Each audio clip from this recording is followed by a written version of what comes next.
So hey everyone, welcome back to another quick and very interesting tutorial. Where in this quick tutorial, I'm going to show you how you can generate a complete PDF file of any format that you want directly from the ChatGPT. You can generate any type of the PDF that you want for your project PDF or anything. Now, for example, if I write the simple prompt that is create a sample PDF of previous stock exchange.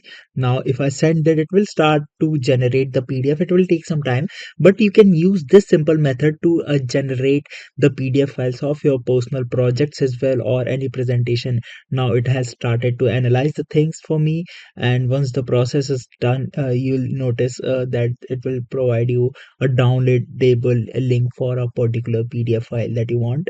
Here you can see this is the basic PDF file that I can use. Just simply click over there and it has started downloading the PDF file for me. Now if I quickly open it for you, you'll notice that this all PDF file is generated by ChatGPT.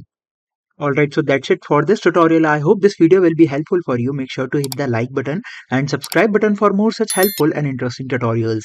See you in the next one. Take care.